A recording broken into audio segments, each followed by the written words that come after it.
Now, today we will add to the communion experience with the addition of taking a few moments to prepare our hearts and minds for sacred instruction.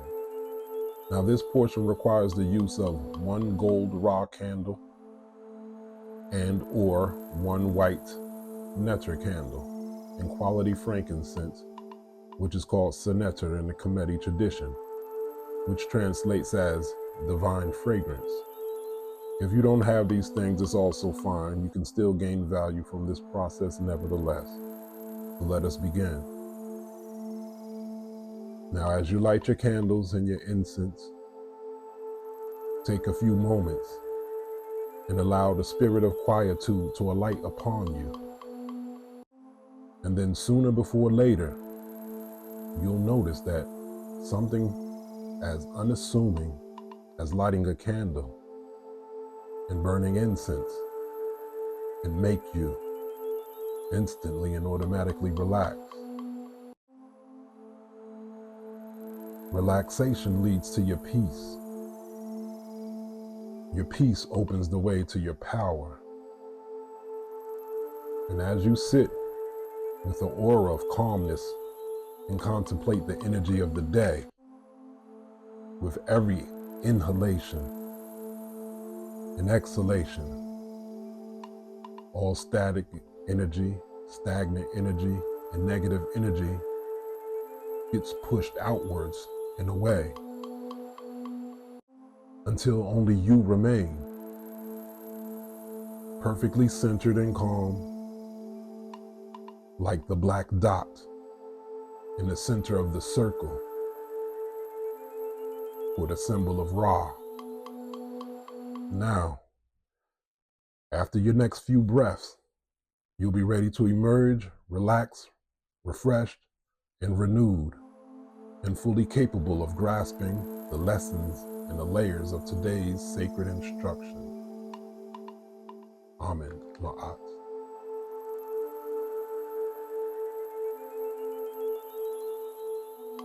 Yiti, and welcome to the Communion Experience. Once again, this is your host and the Sip Biddy, Rasanku Kepper, Chief and Head Priest of the Templeofanu, facilitating our bi-weekly discussions about how to walk in peace and power by way of the teachings of the ancient Kemetic legacy. So let me first say Onkin Ma'at to the righteous and respectable chat, and that to all those who are front and center at the appropriate time, even though we're pre-recorded. So once again, continue to chime in, tell us who you are and where you're hailing from, and I'll be in touch with you all in the back end on the comment section. So let us proceed to get into what we call the word of the day. Now, the word of the day is when we take one word from the ancient hieroglyphic language called Sesh Medu Neter, the divine written words, or Jed Medu, the spoken word. So we give its basic fundamental definition of the word, and then we expound metaphysically as well as metaphorically for further application into our current lives, or for our current lives and our circumstances. So let us proceed. Now, today, the word of the day is Khem. Khem is the word of the day. Now, the word of the day consists of just 3 medut. The first being that of the placenta, and some call it a sieve, which is represented by the letters KH. And the sound value is that of a guttural demonstration of Khe. The second symbol is that of an owl, which represents the letter M with the sound value of mi, or ma. And lastly, we have what's known as the determinative. Now, the determinative has no sound value, but it is used to help determine the interpretation of the word. So the determinative is an outstretched, downward facing arm. Now, many veterans may think, oh, yes, that's Khem. Khem from Kemet, meaning black or black land. And let us take a few moments to have a discussion about that. And we have to give honorable mentions to the late great Senegalese scholar, author, and anthropologist Cheikh Anta Diop, who was the first to bring to our community that Khem meant black, or Kemet to you meant black people, and is largely responsible for why we even call ourselves Kemites today. And it wasn't until 2015 when another author and linguist called Asar Imhotep, in his book Saludra, Volume 1 and 2, amongst many of his other publications, he contested, challenged, or even contrasted Shekhar Diop's definition of Kemet meaning black. He asserts that it meant something more like arable land or irrigatable land, which kind of reminds me of when I read Herodotus, who was a Greek historian who was just writing down what he allegedly observed at his time on the planet at the time when he observed Kemites. And he said Egypt's black fertile soil came from the annual flooding of the Nile. And he said it was a mineral rich, thick, black soil coming from the mountains of Ethiopia. So when I listened to what Shekhar Diop said, and I listened to Asar Imhotep, and then I weigh it by what Herodotus said, and then I understand that two things can be true at the same time. So Kemet, yes, means black, but Kemet can also means arable land. So therefore you have black fertile land, the black fertile land, the black fertile irrigatable land. And he said this in contrast to the desert lands, which was known as Deshret, or the red land. And so when we get the phrase Kemet to you, remember we're talking about an agricultural people. So when you say Kemet to you, it doesn't necessarily mean black people. It meant people from the black fertile irrigatable land, but also who happen to actually be black. Because after all, Kemet is in Africa, and Europeans often call Africa the dark continent. So when you look at West Africa, there's black and melanated people. Look at South Africa, is black and melanated people. You look at East Africa, is black and melanated people. Look at North Africa, is black and melanated people. So in contrast to other parts of Africa, Kemet was very diverse in the colors of its people. Kemetic people were from the darkest dark to the brownest of the browns, to the reddish of the reddish, to even tan. And let us also note that Europeans were often outsiders. They were the ones doing all the so-called black labeling. So according to Herodotus and the Romans, they called what we now call Nubians, they called them Ethiops or Ethiops, which means the burnt face or the black face. So we should understand that Nubia today is known as Sudan. That's what was known as ancient Ethiopia. And even the word Sudan means the land of the blacks.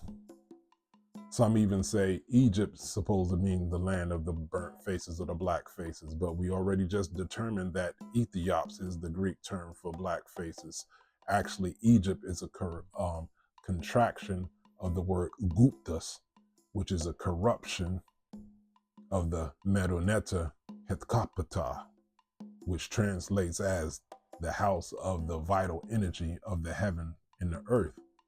And it was mainly referencing one part of Egypt, or one part of Kemet, known as Menefer, or what they call Memphis. So we should ask ourselves, what did the people call themselves? And what did they call their lands? Because right now, in current times, according to the scholarship, we're using what Europeans determined the lands to be. And according to Europeans, everything meant black. So the so-called Nubians, the so-called Sudanese, they called themselves Kush, Kushi, or Kashi.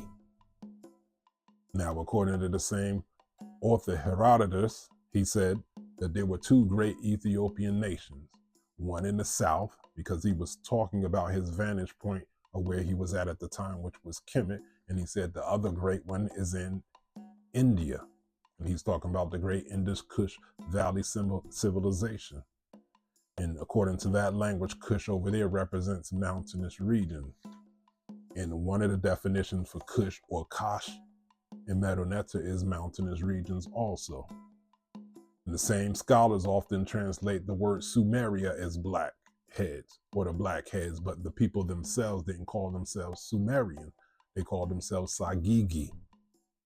So Herodotus existed in late Kemet. So yes, Kemet was one of the terms that they used referring to the land. That was back in approximately 94 AD. But more often than not, they referred to the land themselves as Tamiri, which translates as the beloved land. Because remember, they were a largely agricultural people. And for agricultural people, land is life. So they actually love the land that gave them life. So with that being said, so yes, we're Kemites. We can continue to call ourselves Kemites or Kemeti, but we can also call ourselves Tamerians. And with that being said, none of that has to do with the word of the day. The word of the day in this sense, Khem, has nothing to do with black people, black land, or anything of that matter, because we have to bring our attention back to the determinative, which was the outstretched downward facing arms, which is a sign of negation or impotence. So Khem in this sense represents something to be ignorant, to ignore, to be ignorant, but it also means to damage, to harm, to be dry, or to be desolate. So when we look at the word Khem as in Kemeti, meaning those through initiation who belong to Kemet and its traditions, Kemeti, we call ourselves Kemetiyu. Then people are like, what about this word Khem, meaning ignorant? Or it could mean Kemetiyu in this sense could mean those ignorant of Kemet and its traditions. So what is the difference? So when we're looking at the written word, you have that, remember, we have that thing called the determinative. The determinative helps you distinguish the meaning from one word from the next, because two words can be spelled similarly, they could be pronounced similarly. So you will have that determinative to help you determine when you mean one thing and you mean the other. So when we're speaking a language, how do you determine when someone means one thing and when someone means the next thing? In the spoken word, the determinative is called an inflection or an accent. An inflection or an accent. So we could say Khem, meaning Kemite, or that belonging to Kemet, or we could say Khem, meaning one who is ignorant, one who is harmful, that which is harmful to Kemet. Did you see the difference in that? So we could say Khem for those or that belonging to Kemet, or we could say Khem. That means one who is ignorant to the traditions of Kemet. So there you have it. The word of the day is Khem.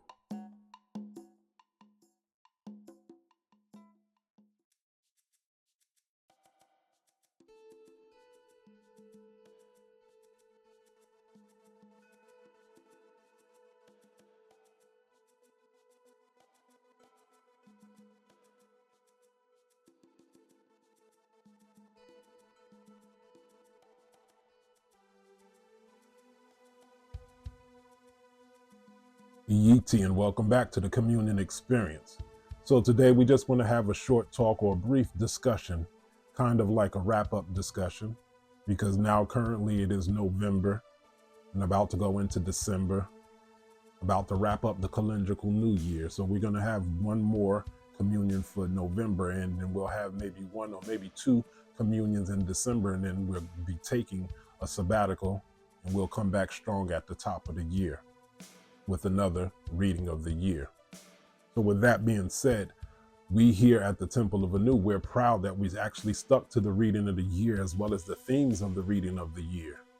If you paid attention, you'll know that each communion was directly connected to the past communion, because here we believe on taking you from one stage of your journey to the next stage of your journey, and not just presenting information and content for the sake of it. For many of us here, it truly was the year of the nine, because we said it was the year of the nine, the year of things like death, transitions, radical change, closure, completion. So for many of us in the Kemetic legacy, it was just that. We just recently experienced the ancestralization of our beloved Baba Heru, Ankara Samaj, and prior to that, his brother. And there were also deaths in the greater community, such as Assata Shakur, and even certain celebrity deaths that meant a lot to us collectively as a people. And then I've witnessed and bear witness to many people in our extended Kemetic community and their biological families. They've been experiencing transitions and ancestralization. So it's truly been a year of the 9 for many of us in the Kemetic community. Now, with that being said, let me say this: whether it's the year of the 9, the year of the 7, the year of the 3, or the year of the 1, people will die. People will transition. In fact, people are dying all the time. Things are dying all the time. Not to sound morbid, but on the lighter, brighter side, people are being born all the time. Things are being born all the time. People are becoming awakened and enlightened all the time. So we must be able to navigate both. So according to quantum metaphysics, and there's a philosophy of the unity of all existence. So technically, when one person dies, a portion of all of us dies. Also, that means when someone is born or someone becomes enlightened or awakened, all of us, a portion of all of us becomes enlightened and awakened. This, what we're talking about, is called the cycle of life. We say Kemmunion. Respect the power and principle of transformation. What does it look like to respect the power and principle of transformation? What do you look like when you respect the power and principle of transformation? I would say you look like your ancestors, because in order to respect the power and principle of transformation, you have to learn the quality of endurance. Because this thing that we call life is the juxtaposition of movement and stillness. There will be times in your life when you'll be required to learn how to go with the flow, and you must learn to go with the flow like the currents of the Hopi River. Then at other times, you must learn to sit still and not just be still, find your peace in the stillness and be peaceful as a Hindu cow. So what does it look like when you learn to respect the power and principle of transformation? Is when it looks like you, when you fully learn to accept and know yourself and live fully, and to fully live. We say this idea of Ankh and Ma'at that people use for a greeting, but it is really a charge, Ankh and Ma'at, which means to live in truth or to live truly. Do you truly live? What does it mean to truly live?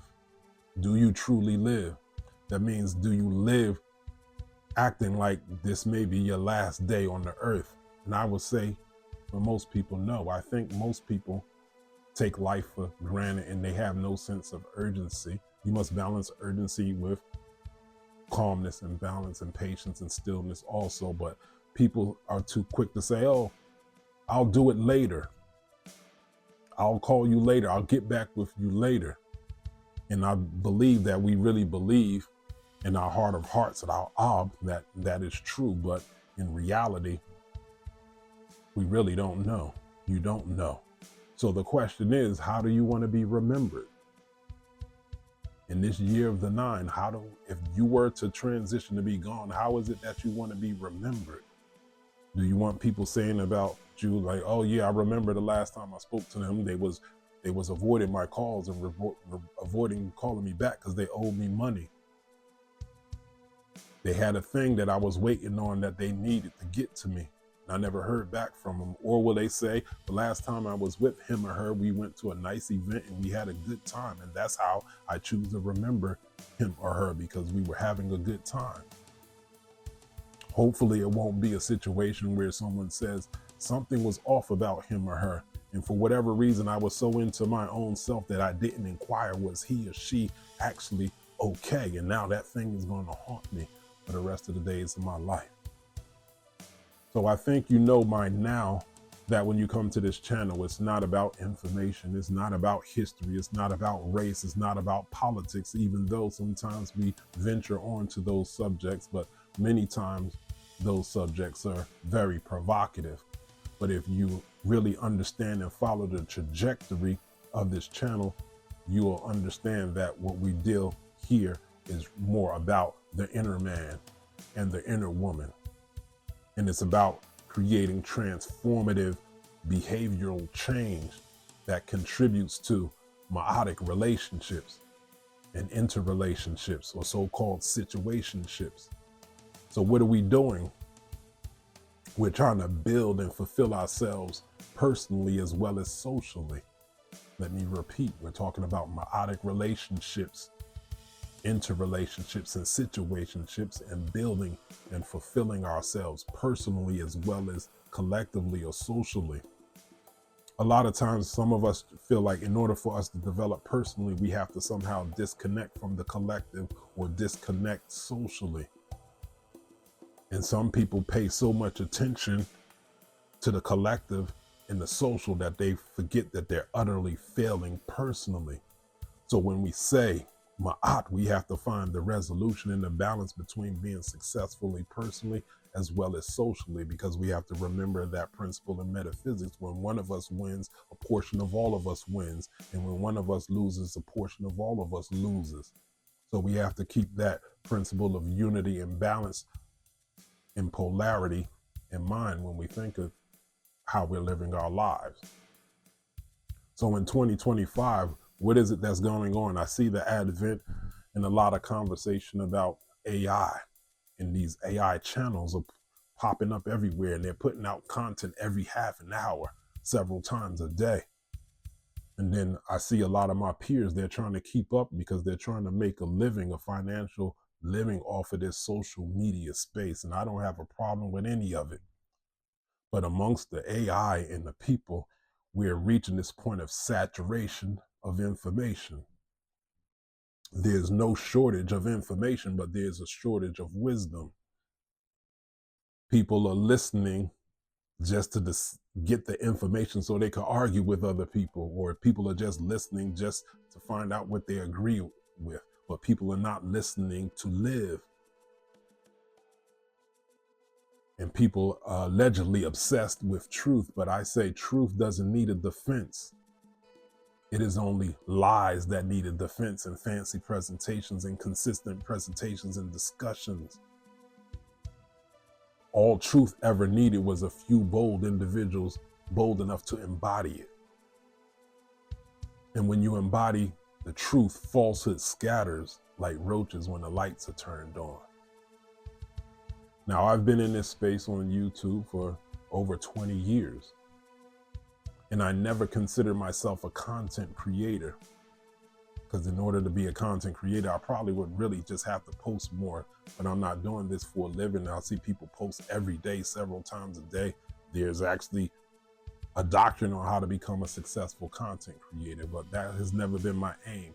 I've always considered myself a context creator. A context creator. So content without context is meaningless. Content without context is all ego. I just shared. But with this advent of AI, now there's information all over the place. So people are learning just to learn and not learning to live. So people are trying to live vicariously through their favorite YouTube personalities and personas. So what's happening is people are getting caught in a loop of what do they call that? Confirmation bias. So you just listen to your favorite people tell you what it is that you want to hear, or what you already believe to be true. Then it becomes problematic or actually scary when you come across other people that contradict what it is that you believe to be true. The point that I'm making is just there's a lot that is being invested in this social media space. So there's not enough people that's into the living of life. They're into observing other people talk about life. So it appears that the needle is not moving on the behalf of the evolution of humanity the way it's supposed to be. So when you listen to a person like me, I'm gonna tell you like this: as the Sipvidi Rasanku Kepper, chief and head priest of the Templeofanu, I say you're listening to me now in person, but the true work is going on in the back end. The true work goes on in the back end with initiates, and it is the Templeofanu. We operate as a nation within the nation within the nation, if you understand what it is that I'm talking about. So Don't come on YouTube thinking you're going to get the answers to everything. Because what happens when you come to like a communion and you listen to a person like me, this is coming from the heart of Ross on Cool Kepper. This is my altruistic duty to society to throw a lifeline every now and then, that hopefully you all can make up your decision of what it is that you want to do, when and if you're ready to become a part of something that's greater than yourself. Because I'll tell you like this, there's a saying from the ancestor Ankh Shashank. He says, when those who fail to cut their trees in the summer will not be warm in the winter. So when you look at what's going on with society, you see racism is getting larger. You see separation is getting larger between men and women, between the races. And people are so proudly to say that they don't care about the other person or the next. So this world is getting cold. So you have to ask yourself, did you cut your trees in the summer to prepare for this cold world or this cold winter? Because the work still has to be done. So I'm going to leave you with a saying from Merikari, and it says this: there's no river in existence that allows itself to be hidden forever. For when it overflows its banks, it will destroy the dam that conceals it. That reminds me of the late great ancestor Gil Scott Heron when he said, the revolution will not be televised. Don't think all of your answers are going to come from your YouTube or your Facebook personalities or through Instagram. The revolution will not be televised. This saying right here about this river is kind of reflective of another sage, Ankh Shashank, and he kind of echoed that sentiment. And he said, quietly go about your growth, for your path is steep and your goals are high, while others settle for the valley. Quiet strength is like rivers swelling. In time, they overflow their banks, moving the immovable. So what that means is we don't cry, we don't complain, we cultivate. So true power doesn't announce itself. True power just is. True power, when it comes on the scene, it becomes a force to be reckoned with. Okay, let us bring it back full circle, because we talked about respecting the power and principle of transformation. And what does that mean? It means living life every day like it's your last.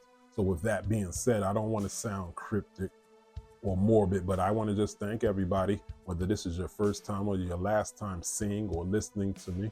I want to thank you all for your time and your energy, as well as your donations that you give. But just let me let you know, whether you see me or whether you don't see me, whether we post communion or we don't post communion, the work is still being done on our end. Remember that saying, the revolution will not be televised. With that being said, do you live your life like it's your last day on earth? Make the most out of your life and make the most out of your relationships, because it's all that you have, and it could be worse and you could have less. When I listen to people and they're so discontent, and some people just are ready to check out. And they look at this world and they're so over it. They feel that it's overrated. And let me let you know this: just because you leave this existence doesn't necessarily mean you qualify for a better existence. I repeat, just because you leave this existence doesn't mean that you qualify for a better existence. In fact, how you master, whether you master or how you master or manage your current existence will determine the quality of your next existence. How you master or manage your current existence will determine the quality of your next existence. Also, the quality of your current existence and circumstances was determined by how you mastered or failed to master or manage your last existence. Again, your current circumstance and existence was determined by how well you mastered or didn't master or manage your past condition. So with that being said, your quality of life is determined by your baseline vibration. So it's going to come down to who you are or where you are in your vibration. because you get out of life where you are in your vibration. So it behooves you to know who you are and know how to be to get what it is that you must get. So I'll leave you with this last quote from the Kemmunion. That which exclusively occupies your mind becomes an actual state. Again, that which exclusively occupies your mind becomes an actual state. And I want you to contemplate on that until further discussion. So I'll conclude the lesson there. So once again, thank you for your time. This is your host in the Sip Biddy, Rasanku Kepra, Chief and Head Priest of the Templeofanu. And until next time, as life is life, and continue to claim your peace and walk in your power and stay dangerous. So let us say, Shimmy and Matep, Dianu, Uncle Ja Seneb Ned.